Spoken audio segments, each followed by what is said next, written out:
Welcome back to the Timeless Tales Library, where the world outside fades and a new story begins. I'm Oliver, your host, and tonight I'll be sharing a soothing tale to ease your mind and guide you gently towards sleep. The Timeless Tales Library is made possible by listeners like you. If you've found comfort here, please subscribe and help us continue creating these peaceful stories.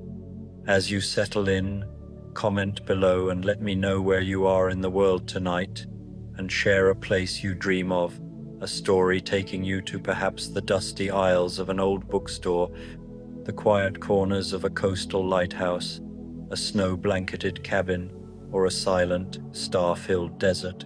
Your ideas keep our little library glowing bright.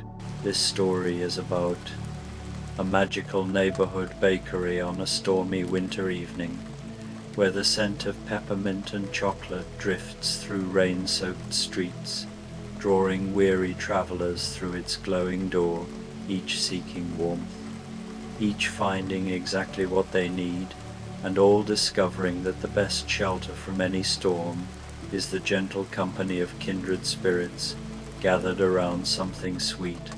Now, exhale slowly and let your day's worries fade into the background. You are in a cozy chamber of the Timeless Tales Library called the Shadow Play Theatre. The books here are not meant to be read, but watched. On the walls, a soft, warm light projects beautiful shadow, puppets, simple, graceful stories that unfold in silhouettes without a single word. The only sound is a gentle, rhythmic hum, and the air is filled with the calming scent of candlelight and imagination. Feel your body sink into the comfort of your bed, your own special seat in this quiet theater. Relax your jaw, your shoulders, and your hands. The simple, peaceful rhythm of the shadows on the wall will soothe your mind and guide your breathing into a slow, steady rhythm. Watch the first play. Let the stories of the Shadow Play Theatre lead you into a deep and peaceful sleep. The Coziest rainy peppermint bark cottage bakery, a Christmas bedtime story. The storm had been building all afternoon, rolling in from the east with grey clouds that turned the winter sky the colour of pewter. By evening, rain fell in steady sheets against the windows of the rainy day peppermint bark cottage bakery, each droplet catching the golden light that spilled from within and transforming into tiny amber jewels before sliding down the glass. Inside, the bakery glowed like a lantern against the darkness. The front room was small but perfectly arranged, with round wooden tables scattered across white plank floors that had been worn smooth by countless footsteps over countless years. Each table held a small oil lamp with a frosted glass shade, casting pools of butter-yellow light that didn't quite reach the shadowy corners, leaving them mysterious and inviting. The walls were lined with shelves holding ceramic jars of various sizes, their contents labeled in elegant handwriting. Vanilla from Madagascar, cinnamon from Ceylon, peppermint from Oregon, chocolate from Ecuador. But tonight, the air itself told you what was being made. The scent of peppermint and dark chocolate swirled through the warm space, sweet and sharp and utterly Christmas. Underneath it ran notes of butter and sugar, vanilla and cream, all of it mingling with the wood smoke from the stone fireplace that occupied the far wall. The fire crackled softly, orange flames dancing behind an ornate iron screen, throwing shadows that moved like sleepy cats across the floor. Behind the main room, Through an arched doorway hung with strings of dried herbs and copper measuring spoons, the kitchen worked its magic. No one ever saw the baker clearly, just glimpses of movement, the flash of flour-dusted hands, the gentle humming of someone who had been making beautiful things for so long that the work had become a form of meditation. But the results of that work lined the glass-fronted display case near the counter. Layers of peppermint bark in various forms, each one a small masterpiece. There was classic peppermint bark with its base of dark chocolate, layer of white chocolate, and crown of crushed candy canes. There were peppermint bark brownies, dense and fudgy with shards of peppermint candy pressed into their tops. Small tarts filled with peppermint ganache sat beside cookies striped with red and white icing. And in the center, on a pedestal cake stand, rested what looked like a small winter forest, white chocolate trees dusted with crushed peppermint, their branches holding tiny dark chocolate birds. The door chime was a series of small silver bells that rang with different tones, creating a little melody each time someone entered. Tonight, as the storm pressed against the windows and the fire settled into steady warmth, those bells began to sing. The first visitor came just as the street lamps outside flickered to life, their glow diffused by the curtains of rain. She entered like a story herself, wrapped in a deep blue cloak that darkened to indigo where the rain had soaked it. Her dark hair was pinned up in an elaborate style that suggested far-off places, and when she pushed back her hood, her eyes held the particular brightness of someone who had stayed awake through many long nights, telling tales to save her life and discovering in the process that stories themselves were a kind of salvation. "Scheherazade," she said softly to the empty room, as if introducing herself to the bakery itself. Then, seeing the shelves of spices, the carefully arranged tables, the fire burning steady and true, she smiled. "I have told 1,000 stories and more, but I have never told one about a place quite like this." She moved to a table near the fireplace and settled into the chair with a sigh that released 1,000 small tensions. Her cloak puddled around her, still dripping quietly onto the old wooden floor. Outside, thunder rumbled not the sharp crack of summer storms, but the low, rolling sound of winter weather that had traveled a long way to get here. From the kitchen came soft movement, and then a few moments later a tray appeared on the counter, not brought by anyone just there, as if the bakery itself had decided what she needed. Scheherazade rose and collected it with a small bow of thanks to the kitchen doorway, then returned to her table.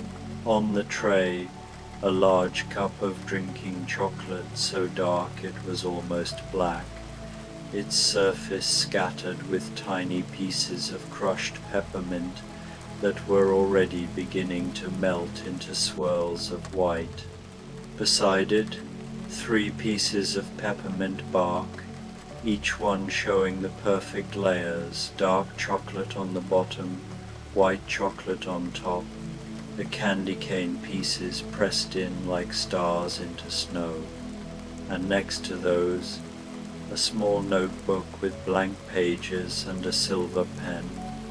Scheherazade wrapped her hands around the cup, feeling the heat seep into her palms. She had told stories about magical chocolate that granted wishes, about candies that could make you forget your sorrows, about bakeries where the bread never grew stale, but she had never imagined the simple perfection of this. Warmth spreading through cold fingers, the scent of peppermint clearing away the fog of a long journey, the knowledge that she didn't have to perform or entertain or save anyone tonight. She could just be. She took a piece of the peppermint bark, letting it melt slowly on her tongue, the snap of the candy cane, the smoothness of the chocolate, the way the two things that shouldn't work together somehow created something entirely new.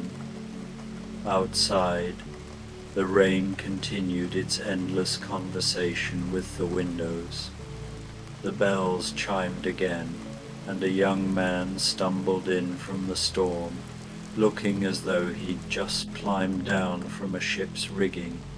His clothes were practical and well-worn, a thick sweater over a collared shirt, canvas trousers, boots that had seen salt water and sandy beaches, and probably a few tropical islands. His hair was wind-tangled, and there was a wariness in his eyes that came from having looked for treasure and found it, but learned that the finding was the easy part. "Jim Hawkins," he said to the room, shaking rain from his hair like a dog. Then, seeing Scheherazade, he nodded politely. "Apologies, ma'am. Didn't mean to bring the storm in with me." "The storm was already here," Scheherazade said, her voice carrying the gentle accent of distant lands. "You only brought yourself, which is exactly what this place seems to want." Jim smiled, some of the tension leaving his shoulders. He found a table on the other side of the fire, far enough away to give Scheherazade her solitude, but close enough to share the warmth. He shed his wet jacket and draped it over the back of his chair, then sat down with the particular stillness of someone who had spent months at sea, learning to rest when rest was possible. The tray that appeared for him was different but equally perfect. A tall glass of hot milk with honey, already stirring itself into golden swirls. A plate with 4 squares of peppermint bark brownies, each one topped with a piece of candied ginger, and beside them, oddly, a small brass compass the kind sailors used, with a glass face and needle that pointed true north. Jim picked up the compass first, turning it over in his hands. It was warm, as if someone had been holding it. He didn't question how the bakery knew he needed this reminder that even after all the treasure and adventure and betrayal, there were still true things in the world, things that pointed the right direction. He bit into a brownie, and the richness of the chocolate mixed with the sharp warmth of the ginger, the cool brightness of the peppermint cutting through it all like a ship's sail cutting through fog. It tasted like Christmas in port after months at sea, like coming home to a home you'd never actually had but had always dreamed about. "This is," he started to say, then stopped, because there weren't words for what this was. "Yes," Scheherazade said from her table, understanding completely. "Exactly that." They sat in comfortable silence, 2 travelers who had navigated very different kinds of danger, now safe in a bakery that existed somehow outside the normal rules of geography. The fire crackled. The rain drummed. The peppermint chocolate air wrapped around them like a blanket. The third arrival came with a burst of cold wind that made the fire dance wildly for a moment before settling again. She was younger than the others, perhaps 19 or 20, wearing a practical woolen coat that had been mended carefully in several places. Her hair was light brown and simply arranged, and she carried a worn leather satchel that looked like it held books and papers. There was something gentle but determined in her face, the look of someone who had chosen kindness, even when the world gave her every reason not to. "Oh," she breathed, taking in the bakery with eyes that widened with delight. "Oh, this is lovely." "Come in, miss," Jim said, standing politely. "Table near the fire's the best. I'm Meg," she said, smiling as she crossed the room. "Meg March. I was just trying to get home to my sister's, but the storm came up so quickly, and I saw the light, and I thought..." She trailed off, looking around with wonder. "I thought surely this couldn't be real." "That's what makes it perfect," Scheherazade said quietly. "The very best things feel impossible right up until you find them." Meg chose a table between the other two, creating a small triangle of warmth around the fireplace. She set down her satchel carefully and removed her coat, shaking it out gently before draping it beside Jim's jacket. Underneath, she wore a simple dress with a shawl, the kind of outfit that had been nice once and was now maintained through careful darning and clever mending, the dress of someone who understood that true elegance had nothing to do with newness. Her tray arrived almost immediately, and she gasped with quiet pleasure at what it held.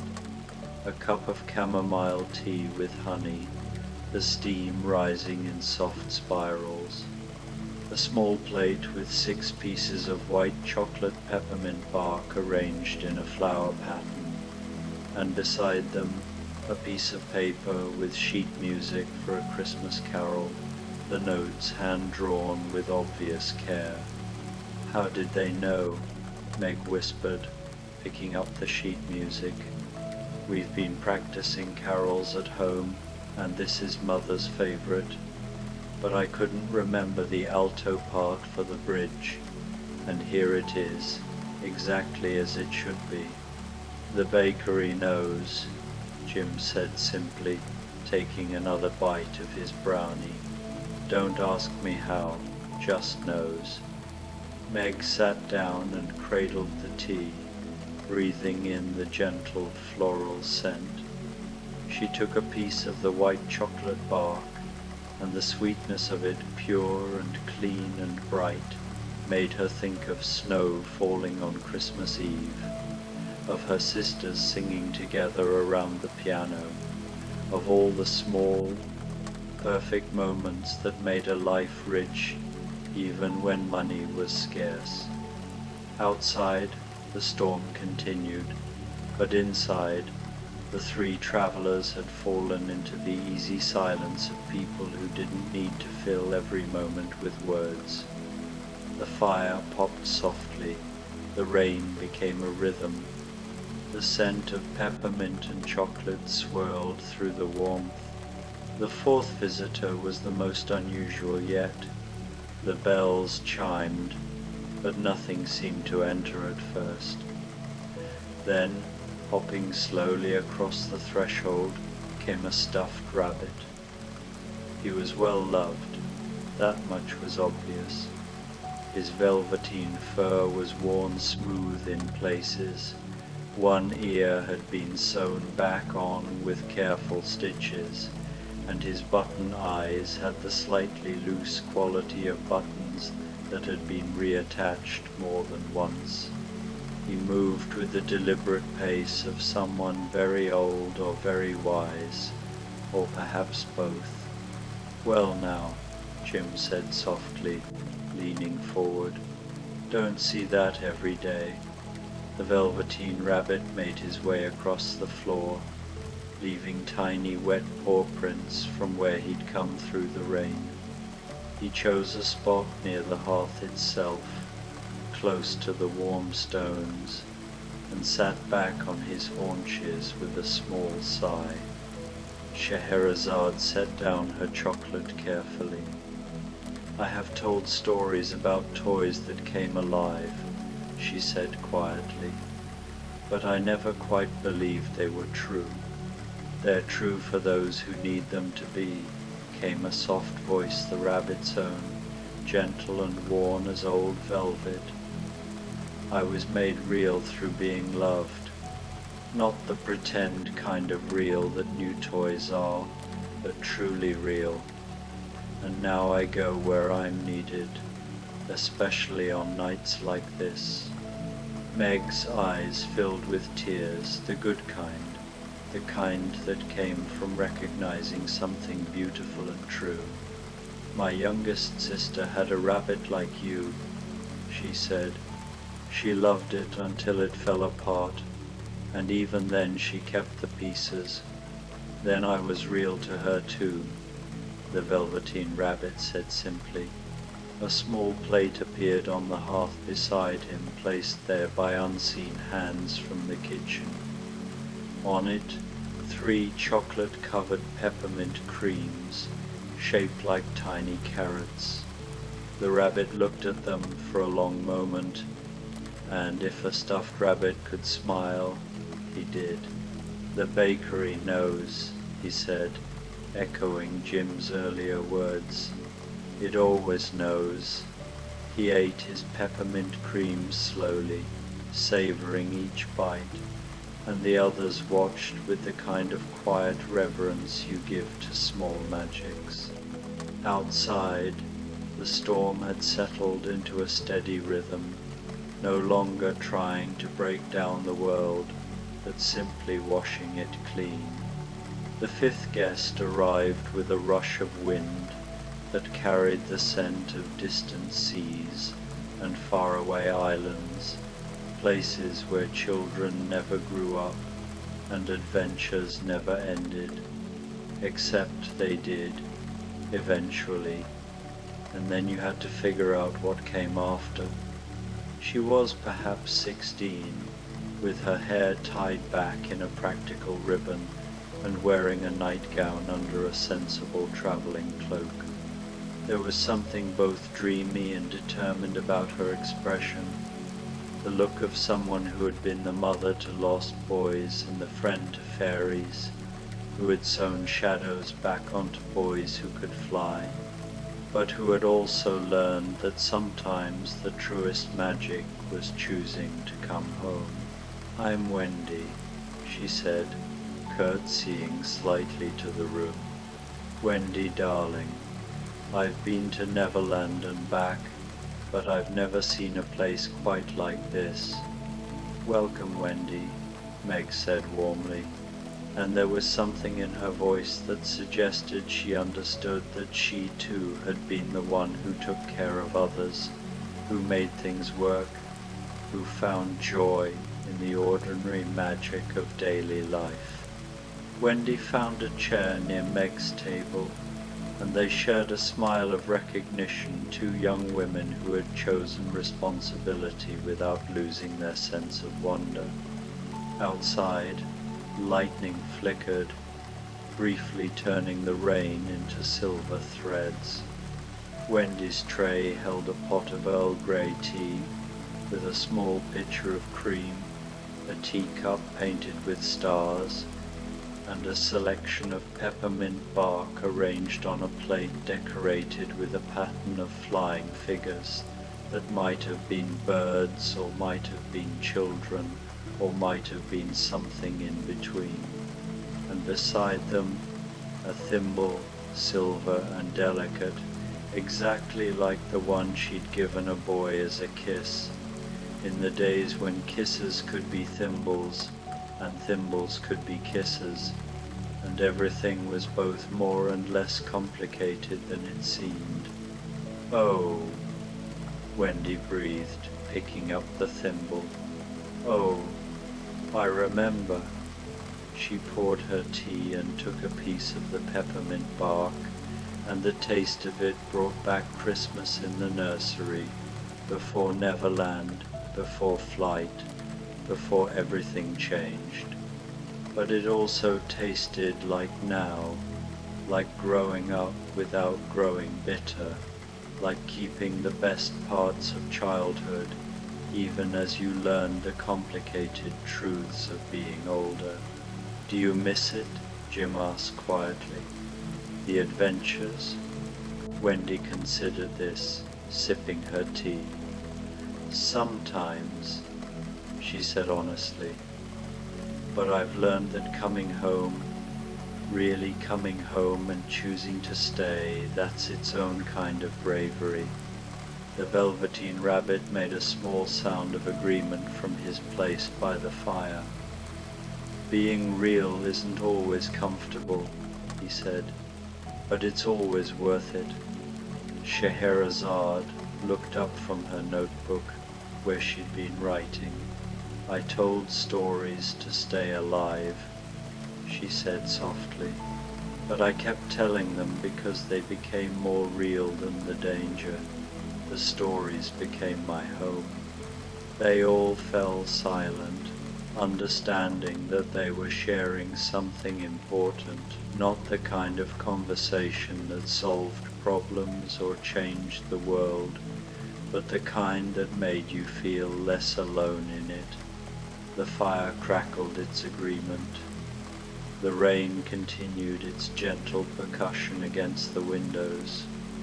The last guest arrived just as the storm reached its quietest point, the moment when rain falls steady and soft, no longer fighting but simply being. She came in talking, of course, because she always came in talking, her words tumbling over each other in excitement and enthusiasm and the pure joy of being alive and noticing everything. Oh, but this is exactly the kind of place I've always imagined must exist, even though everyone says I have too much imagination, which is absurd, because how can you have too much imagination? That's like saying you can have too much sky, or too much stars, or too much there are people here, and a rabbit, a real rabbit, or a real rabbit, which is even better. She was perhaps 13, with red hair in 2 braids, and a face full of freckles that seemed to dance when she smiled, which was almost constantly. She wore a coat several sizes too large and boots that squelched with each step, suggesting she'd walked a long way through puddles without caring about the puddles at all, only about what might be at the end of the walk. I'm Anne, she announced to everyone at once. Anne Shirley, spelled with an E, because Anne without an E looks so dreadfully bare, don't you think? I was on my way home from reciting poetry at the Literary Society, and I saw the lights through the storm, and I thought it must be like a lighthouse for lost travelers. Only instead of showing ships the way, it shows people who need peppermint bark the way, which is really quite profound when you think about it. Anne, Meg said gently, smiling, come sit down. You're soaked through. Oh, I don't mind, Anne said cheerfully. But she came anyway, choosing a chair that let her see everyone, the Velveteen Rabbit by the fire, Wendy with her thimble, Meg with her tea, Jim with his compass, Scheherazade with her notebook. I've been in much worse storms. Once I was caught in a tempest that was so fierce it knocked down 3 trees, and Matthew said I should have been terrified, but I was too busy thinking about how the trees probably had such interesting stories, falling like that. And, Anne, Wendy said but kindly, your tray. Anne turned to find it. waiting on the table beside her. An enormous mug of hot cocoa, topped with whipped cream and crushed peppermint candy. A plate absolutely loaded with every kind of peppermint bark the bakery made, dark chocolate, white chocolate, brownies, cookies, even a small slice of peppermint bark cheesecake, and beside them a small leather journal with blank pages and a fountain pen with green ink. "Oh," Anne whispered, and for a moment she was completely still, which was rarer than snow in summer. "Oh, it's perfect. It's absolutely perfect." She picked up the cocoa and took a sip, and the combination of chocolate and peppermint and cream was so good that she had to close her eyes. When she opened them again, they were shining. "This is the kind of place I used to dream about when I lived at the orphanage," she said quietly, her usual chatter slowing into something more thoughtful. "I would imagine there was a magical bakery somewhere that stayed open just for people who needed it. People who were lonely or scared or just tired of being brave. And everyone who came in would get exactly what they needed, and they would sit together even though they were strangers, and somehow that would make everything a little bit better." "That's exactly what this is," Meg said softly. "I know," Anne whispered. "I know." For a long while, the 6 gathered souls sat in their places around the bakery's warmth. The storm outside had lost all its fury, settling into the kind of gentle winter rain that would fall all night, washing the world clean for tomorrow. Inside, the fire burned steady and low. The oil lamps glowed their butter-yellow light, and the scent of peppermint and chocolate wrapped around everything like an embrace. Scheherazade wrote in her notebook, occasionally glancing up to observe the others with the careful eye of someone who collected moments to turn into stories.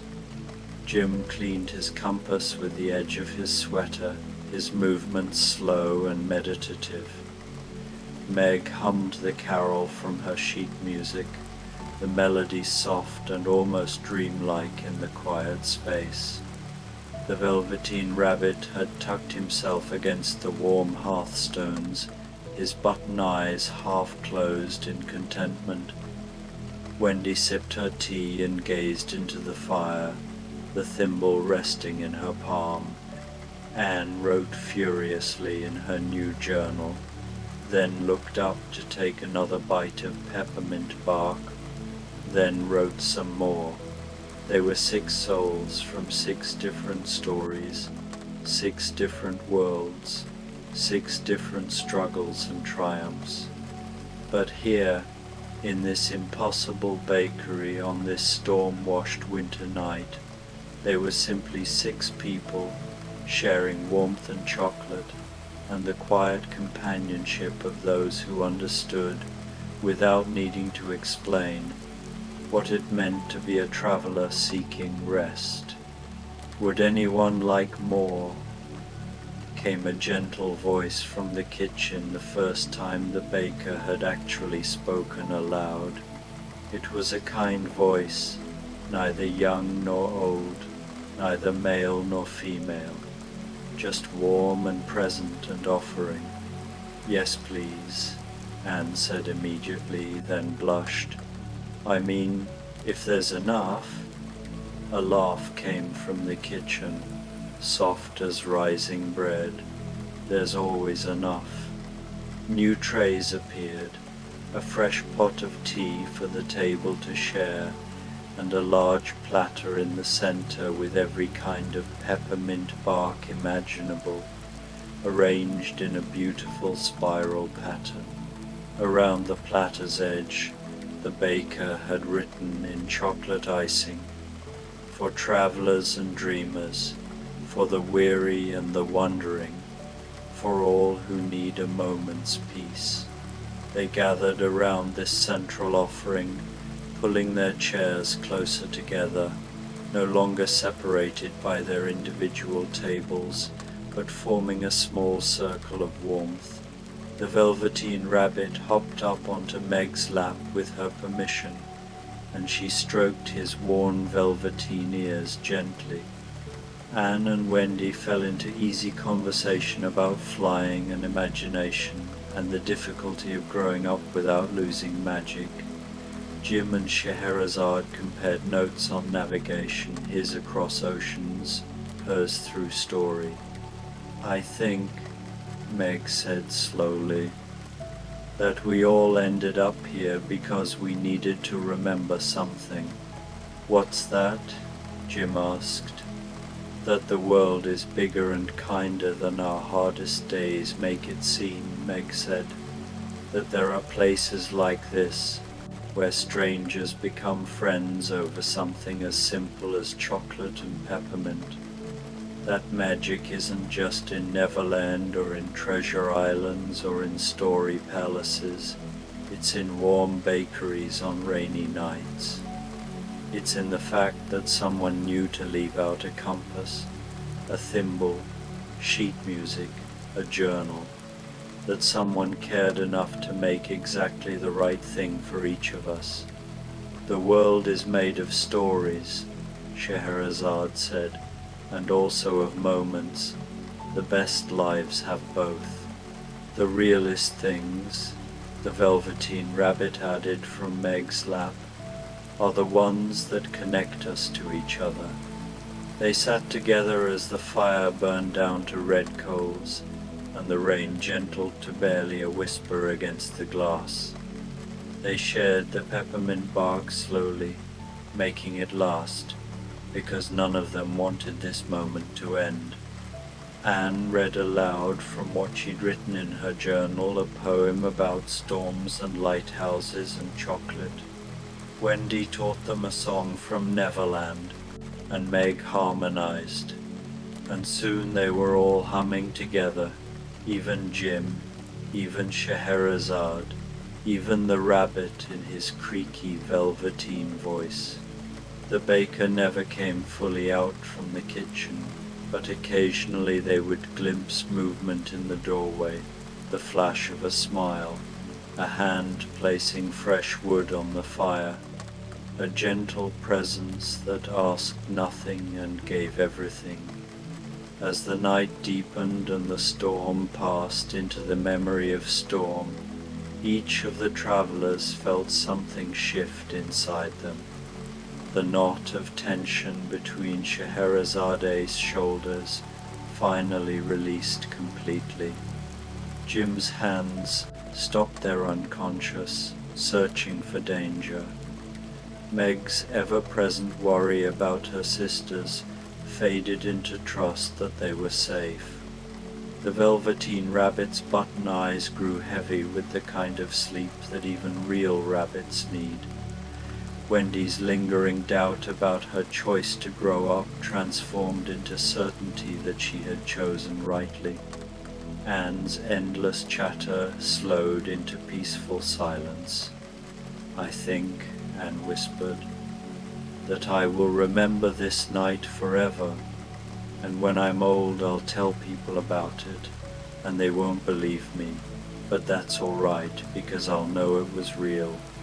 "We'll all know," Wendy said. "That's what makes it real," said the Velveteen Rabbit, and yawned, showing tiny velveteen teeth.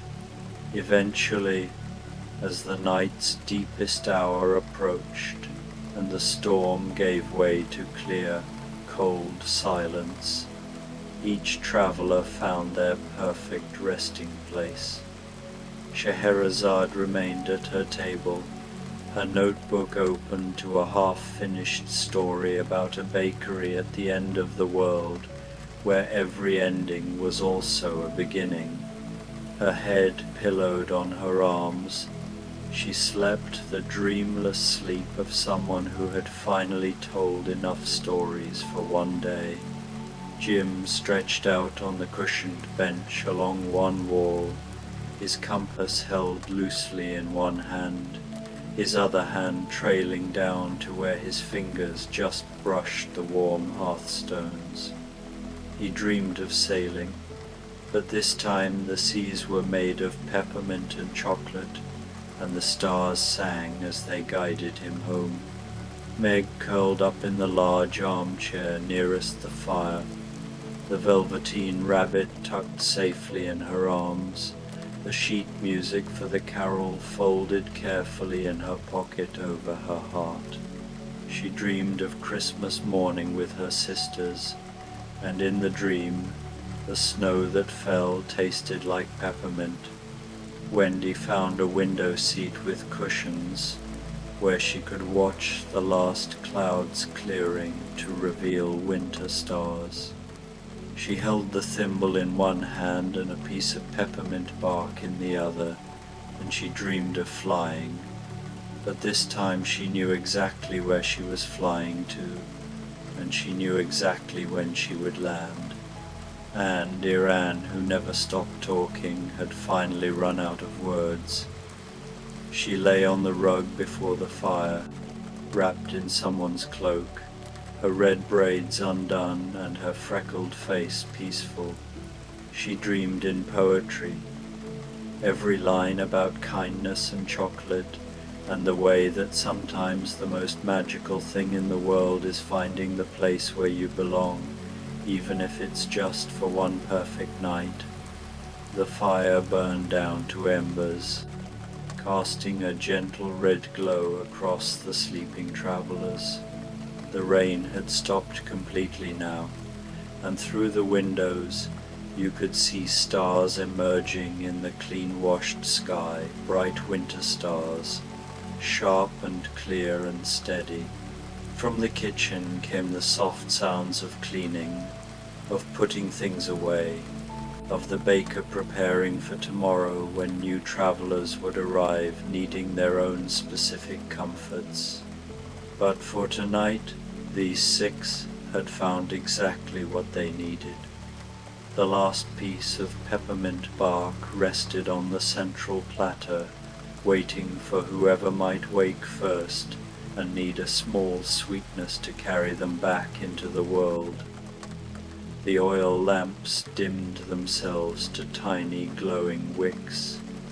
The bells on the door gave one last quiet chime, as if saying good night. And in that perfect moment, with the travelers safely asleep, the storm passed, the night deepening toward dawn, the scent of peppermint and chocolate still hanging soft in the air. The rainy day peppermint bark cottage bakery settled into its own kind of rest, not closing, never closing, but pausing, breathing, holding these souls gently until they were ready to continue their journeys. Outside, the world turned slowly toward morning.